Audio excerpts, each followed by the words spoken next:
Hey everyone, James here from Vertex Media, and we're back again with some more Unreal Engine 5 tutorials. And in this one we are going to be dipping back into Blender, and we're going to be utilizing Blender to create a simple chest. We're going to rig it and then import it into Unreal Engine as a usable chest for opening and finding of loot, or if you want to use it in a scene and you're creating a cinematic experience and you need that kind of glowy chest open, this is how you do that without actually having to go to the marketplace and get assets. So what we're going to be using is, again, we're going to be using Blender as the 3D program. So this is a free open source program. I will leave a link in the description so that way for those of you who don't have it, you can easily go and download it. But once you download it and open it up, it should look something like this. Now, you might be running off of a different version. I think the current version right now is Blender 3.2. As you can see, I'm running off of Blender 3.0.1. So it might look a little bit different, but everything I'm going to show you should function the exact same. So the first thing you're going to want to do, though, is you're going to click, drag, highlight all this, and delete. So this way we get a nice fresh scene with nothing in it. And we also want to make sure to change a setting within the scene as well. So you're going to click on the little teardrop icon here if it's not already highlighted. Then go to the Unit section, Unit System, switch it from Metric to Imperial. This way its sections for length is in feet. If you're more comfortable with the metric system, you can keep it, but the numbers that I'm going to be giving you for dimensions are going to be based off a feet-based calculation. So, excuse me, just bear that in mind. And now what we're going to do, though, is I'm going to go over really quickly the controls for moving around within Blender for those of you who have not used it before. So to be able to zoom in and out, you're going to use the mouse scroll wheel back and forward. If you press and hold the mouse scroll wheel, you can rotate around this little circle here, the red and white circle. It's referred to as the 3D cursor. So you can rotate around that by pressing and holding the mouse scroll wheel. Now if you press shift and the same mouse scroll wheel, you can then get a free movement around. But again, it's very lacking, so you're not going to use that one very much. But that's how you basically move around, is forward, back, move around, free move, and rotate. So now what we're going to do, though, is we need to start adding in a mesh to be able to work with. So we're going to do Shift A together, and this is going to bring up the Add menu. We're going to go to Mesh, and we're going to add in a cube.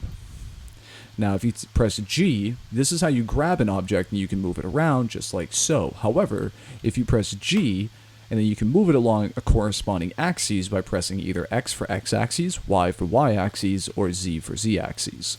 So this allows you to be able to control it in the specific axes that you wish to move it in. So for us, we want to move it up. So we're going to go G and then Z and slide it up just like so.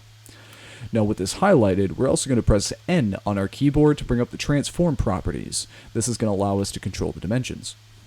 So under the dimensions tab here, we're going to go 3 on the X, 6 on the Y, 3 on the Z. And this is going to create this nice box shape with 6 feet long, 3 feet wide, 3 feet high. So it's a nice rectangle shape. So then we're just like before, we're going to take it, drag it up so it's sitting right above our kind of floor plane here. And now we're going to start adding some geometry for us to be able to work with and create more of a crate look. So we're going to highlight the mesh here and then press tab to go into edit mode. Edit mode is where you're going to be able to do a lot of changes and adjustments to your mesh.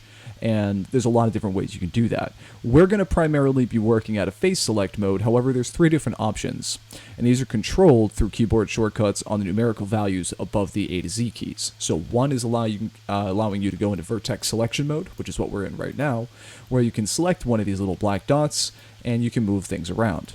2 puts you in edge select mode, where you can select an edge and do the same thing, and 3 puts you in face select mode, where you can select a whole face and move that particular object face. So we're going to primarily be working in face select mode, so just remember that 3 is how you get back there. Now the first thing we want to do is add in some loop cuts, so we can control and make some cool geometry looks for this shape. So we're going to do Control R, that's going to add in the loop cut here. We're going to left click, drag our mouse cursor up, and put it right about there, because this is going to be the separation between our lid and our base. Now we also want to do another loop cut, so we're going to do Control R, left click, and we're going to drag it down to something like that, because this is going to be how we extend the base of our box. You'll see that here in a few minutes. Now we're going to add one more loop cut to the top section here. We're going to take it, Control R, left click, and we're going to drag it up just so it's slightly bigger than half. So this top part should be smaller than the part below it here. Now what we're going to do is, if you hit 3 to go back into face select, because anytime you do a loop cut, it's automatically going to put you into edge selection mode, so press 3. And now what we're going to do is we're going to select on one of these top section faces, and then shift click to select the other faces. So we're going to shift rotate, and this way we have all of these selected. Now we're going to hit P on our keyboard and separate by selection. So now if I go back and hit tab to go into object mode, select the top section here, G and then Z to grab it up and move it up, you'll see that now we have 2 pieces, our lid and our base. So now we're going to start adding some thickness to it, so that way there's actually some beefiness to our chest. No pun intended. So now what we're going to do though is go under generate, we're going to go and click on solidify. Now the solidify modifier, as you can see, is literally just going to add kind of a thickness to the edge and the geometry of our base. And we're going to change the thickness to a value, let's say 0.1. I like 0.1, that seems to be a pretty good number for what I've done in the past. Alright, so now we're going to do the same thing on the top, so we're going to select it, go to add modifier, solidify, go to the thickness, 0.1. And now to apply the modifiers, there's 2 different ways you can do it. The first way is you can go to the little drop down here for the downwards arrow, and then click on apply. You can also, with your mouse cursor over the modifier panel, you can hit Control A, and it will apply it as shown here. It says applied modifier solidified. So there's 2 different ways you can do that. Personally, I like the keyboard shortcuts. It's just faster. Alright, so now let's start adding in the last bit of geometry for our mesh. So we're going to highlight the base, go into edit mode, and then we're going to press 3 to make sure we're in face select, and we're going to select all of these bottom edges. So we're going to select this entire loop around the bottom. And now what we're going to do is we're going to press E, and then S, and then hold Shift Z and drag your mouse cursor out a little bit. Okay, something like that looks good. So what we're doing is E creates an extrusion, S scales that extrusion, and the Shift Z makes sure that it only scales it along the X and Y axes, so it makes this really nice 90-degree angle versus giving some like concavity to the actual mesh's corners. So we're going to do the same thing on the top section here though, so we're going to tab back into object mode, select our top, tab back into edit mode, wow. Then we're going to select this face, and we're going to do the same shift click all the way around, and then E, S, Shift Z, and make sure that we are extruding it along the right area. There we go. And just like so. So now we can tab back out, and you'll see now we have a nice shape to our box. So we can go ahead and take G, Z, and bring it down so that way it's connected with its base again. So we got to do a couple more things before we can start rigging, but as you can see here, we now have a good start to our box. So we're going to take the base though, tab into edit mode, and now you'll see here there's this little upside down green triangle section. These are the data properties. We're going to click on that, and you'll see Vertex Groups. Click on the plus sign under Vertex Groups twice, and we're going to double click to rename them. The first one is going to be base, second one is going to be lid. Now with base selected, bring your cursor over into your 3D window here, and then press A on your keyboard to select all of this. And then you want to click on Assign with base selected. So we're going to click on Assign, and then to make sure that it's assigned appropriately, you can deselect and then select to make sure. And that's been assigned perfectly.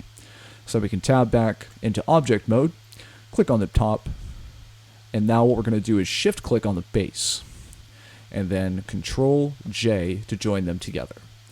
So now what's going to happen, we can go back into edit mode, click on base, click on select, and then do Control I, and this way it only will select the lid, so our entire base is now left alone.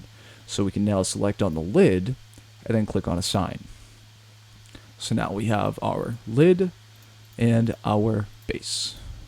And these are separated out because this is what's going to make rigging a lot easier. So what we're going to do now is we're going to tab back into object mode, and we're going to Shift A, and now we're going to add in the armature. So we're going to click on armature. Now this window should pop up automatically, but if it doesn't, you can just click on the little running man icon, and then click on viewport display, and then in front. This way you can see the bone through the mesh. Now we do want to rotate it, so we're going to go RY90, and now we're going to drag it back along the x-axis and up along the z-axis. Now, one thing to note, though, as well, is that Unreal Engine does not care about this part of the bone. It only cares about the little origin point here. So, in order to make sure that it's lined up appropriately, what I like to do is uncheck in front once I have the general position of it, and then I just kind of start moving it around, moving it in a little bit until it's at a point that I like. Because this is going to be where the pivot point is for the lid itself. So where this position is very important. But once you have it in a spot that you like, you can reach back on in front so you can see your bone. Now we select on the mesh, shift select onto the armature, and Control P. Now this is going to parent the rig to the mesh, so we want to make sure under Armature Deform, we select with empty groups. Now if we click off, then highlight our mesh, tab back into edit mode, you'll see that bone has now been added under Vertex Groups. So what we can do is select on lid, then click on select, go back to bone, click on assign. And now if we hit tab to go into object mode, click on the armature here, and then go to the drop down menu up here, go into pose mode, re-highlight the armature. Now if I rotate it, we have a fully functioning lid. Even though if I go into object mode, this is all one piece. So that's a really good way for us to be able to utilize a bone on a single piece versus having to, set it up into multiple pieces in a blueprint. So now what we're going to want to do, though, is we're going to want to make sure that the armature is named appropriately as well. Otherwise, Unreal Engine will not associate the bone appropriately. So what you're going to want to do is under armature, just double click it up here in the scene collection, and we're going to rename this to root. Because if you don't, the bone will only rotate the full object. It will not just rotate the top. So we want to make sure to name this to root, and then you're good to go. So now we have our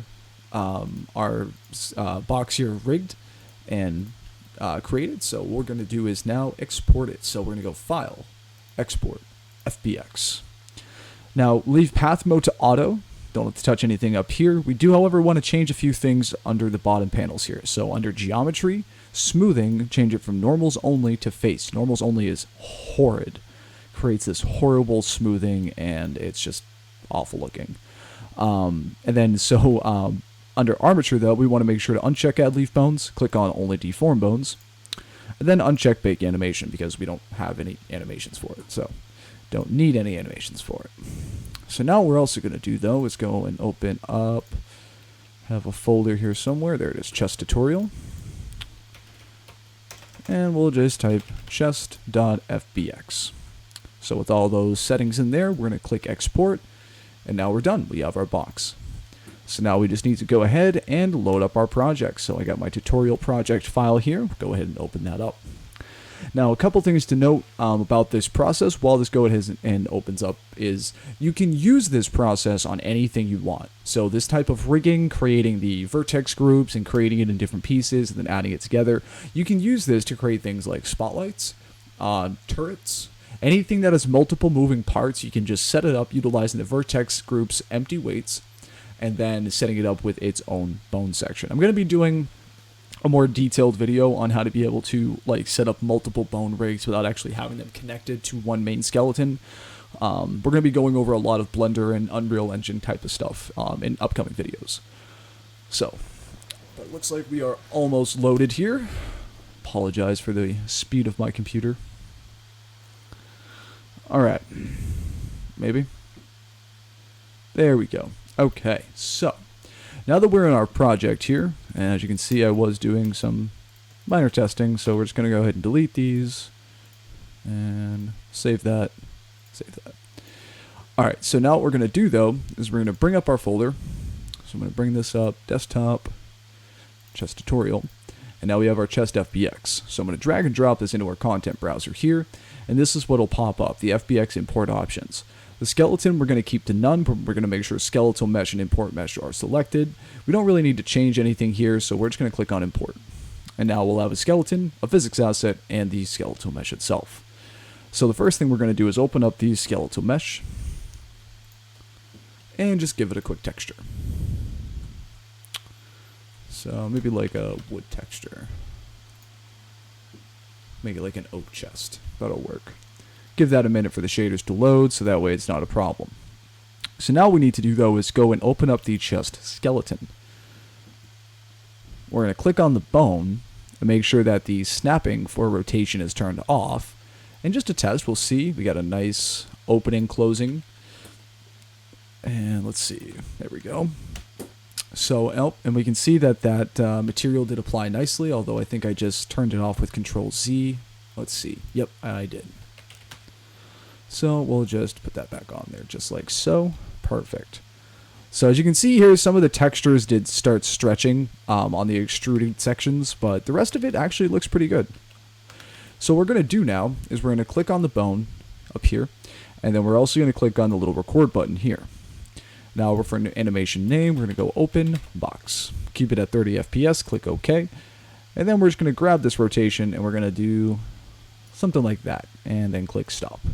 So that's all, it's just recording that movement and then saving it so that way we can use it in a controlled instance. So now if we go and click on the open box animation, you'll see once it gets to the point of opening, we've got that nice open. So what we're going to do is just like what we did in the how to edit animations, we're going to go ahead and clip some of this frame sections here. So we're just going to drag that in a little bit. So around 52 is what we're looking for. 0 to 40, 51, 0 to 51. All right, perfect. So now we got that. And then it ends right around, we'll say 80. So we go 82 to 123. So now we have this. Perfect. So we're going to save that. And then we're also going to do another animation as well. So we're going to click on the record button, and this one's going to be close box. Click OK. And now we're just going to close. Oh, so we're going to click on stop because I messed that up. And we're going to put that rotation back. Close box 2. And apparently I can't type. There we go. All right, so then we're just going to do like this. Boom. Stop. It's not going to look the greatest because I did a little bit of a backtrack on it, but it's just for the purposes of demonstration, so it's okay. So what we're going to do is go ahead and just look at where it ends. Right around we'll say 150. So we'll cut it out 106 to 108, 144. 153, 152, 150. All right, perfect. So now we'll go ahead and click on Save, Minimize, and now we'll go ahead and create the blueprint for this to function. So we're going to right-click on any empty space, go to Blueprint class, and then click on Actor, and we'll just call this Box. So we'll double-click to open that blueprint up. Once it decides to load, maybe. There we go. All right, I'm going to take my event graph and drag this up here because we'll need that after. Now what we're going to want to do is click on Add, go in Skeletal Mesh, type in Box, and then select on the box, and then go to Skeletal Mesh, and we're going to type in, or I guess Chest would be what we named it. So there we go, so now we have our chest in there. So now what we're going to do is go to the Event Graph, and go up to Edit, the top section here, Project Settings, and we're going to add an input. So we'll go Action Mappings, plus New, and we'll go Interact. Click on the little keyboard symbol here, and we'll set it to F. And we'll just minimize that. Now we also want to make sure that this can receive input from the player. So what we're going to do is with box self-selected, search, input, and make sure that auto receive input player 0 is selected. So now what we can do is we can right click on the event graph, type in interact, and then action events interact. And now what we're going to do is we're going to create a little bit of code so we can make sure that whenever we press F, that we are within a certain range of the box, so it's not like opening up while we're all the way across the map. So what we're going to do is off of pressed, we're going to get actor of class and click on get actor of class. And then we're going to type in BP third person character, or whatever your character is, your blueprint for your character is. And then off of the return value, we're going to type in mesh. Off of mesh, we're going to pull off and get world location. Drag that up a little bit, take these, maybe drag these down. And then we're going to take our box, drag off of it, get world location. And now what we're going to do is drag off of either one of these and type in distance and distance vector. Okay, and we're going to plug both of these into here. And then off of the return value for distance, we're going to drag off and type in less. And we'll just put it maybe like 100. So if we're less than 100 units away from the box, then we'll drag off of this and hook it into a branch as the condition. So now we'll take this execution pin, hook it up into the branch. So basically what this is doing is it's going to check the position of our mesh, the world position, the world location of our box, look at its distance, and if it's less than 100, it'll let us go and continue on. So this is just basically a quick distance check. So off of the branch, though, we're going to go from true, we're going to type in flip-flop. And then off of A, we're going to go play animation. And we're going to click on the one that says play animation box. Drag that up a little bit, and we're going to do the same thing on B, play animation. I probably could have just copied it, but oh well. Alright, so now we have these two here. We're going to go down, select asset. I'm going to go open box. And then on this one, close box. Perfect. So now we have our basic code set up. So what I can actually do now is I can compile, save, minimize that really quickly. And then I can take the box BP here that we have, drag that into our scene. Now if I click on play, oh, I want to change the player's start position, so I'm going to drag this, and we'll just create a new one so that way I don't confuse the system. There we go. Alright, so now if I'm way over here, and if I press F, nothing is going to happen, right? But if I get close enough, and I press F, the chest will open. And if I press F again, it'll close. So it's not playing the animation as smoothly as I would have liked, but that's okay. But yeah, so that's how you would create that type of sequence. So you've got a distance check, a nice controlled rig chest, and the ability to create and control animations. So that's really all there is to this video. I hope you guys found this informative. We're going to go over things like texturing, some more detailed things that you can add on, such as like lock plates and padlocks and things like that. So we're going to go over how to be able to do all that in upcoming videos. So stay tuned if you liked this one. We're going to continue on with some more A to Z type of stuff. But if you guys have any feedback or any questions, concerns, feel free to hit me up in the comments or in my personal inbox. Always happy to talk with any of my viewers. So hope you guys had fun, and as always, stay animated.